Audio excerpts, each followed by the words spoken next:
તો ડોક્ટર પણ સીએ પણ ક્યારેક ક્યારેક એ અહંકારને આધીન બની અને ડોક્ટર બની જાય, એન્જિનિયર બની જાય, સીએ બની જાય, પોતાના બાપને બાપ કહેવામાં શરમ મળે આવવા. બોલો, પોતાના બાપને બાપ કેમ શરમ મળે આવવા?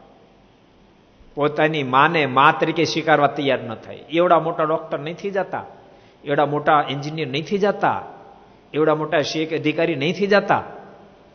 તમારા બાપાની આગળ પણ તમને બાપા કેવું કઠણ પડે. ભૂલી નહીં જતા. તમે ગમે તેટલા ઊંચા લેવલે ગયા, આ બે રીત શીખી રાખજો. તમે ગમે એટલા ઊંચા લેવલે ગયા, તેમ છતાં તમે કોકના દીકરા છો, કોકના દીકરા છો, એ વાત ભૂલી નહીં જતા. અને ગમે તેટલી મોટા પ્રાપ્ત કર્યા પછી મારા કરતા મોટા ઠાકોર છે એ ભૂલી નહીં જતા. ઠાકોર જેટલો મોટો કોઈ નથી, અને હું ગમે એટલો મોટો છું પણ તું કોકનો દીકરો છું, માટે એની સેવા કરવી મારી પરમ ફરજ છે. આ બે વાતને જિંદગીમાં કોઈ દી ભૂલતા નહીં તો સુખ્યા થશો.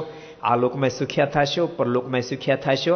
નહીં તો તમે ડોક્ટર હશો, સર્જન હશો, ગમે એટલી મોટી ડિગ્રી પ્રાપ્ત કરીએ છીએ, તમે તમારા મા બાપને નિહાળ છો તો તમારા છોકરા ડોક્ટર જ થાય. પાછ તમે ડોક્ટર તો ડોક્ટર જ કરે, તમારા ડોક્ટર થાય. અને બોલતા નહીં, તમને વૃદ્ધાશ્રમ મૂકી આવશે, તમને વૃદ્ધાશ્રમ મૂકી આવશે. તમે તમારા મા બાપને નહીં સાચો, તમારા છોકરા તમને નહીં સાચવે. એટલે ગમે એટલા મોટા થયા પછી કોઈના દીકરા છે ભૂલતા નહીં. ગમે એટલા મોટા પ્રાપ્ત કર્યા પછી મારા કરતા મોટા પરમેશ્વર છે, વાતને ભૂલતા નહીં. તો આલોકમાં સુખ્યા થઈ જશે, પરલોકમાં સુખ્યું થવાશે.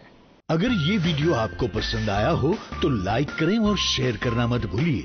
सब्सक्राइब करें सरदार कथा चैनल को और बेल आइकॉन पर क्लिक करना मत भूलिए लेटेस्ट वीडियो सबसे पहले पाने के लिए.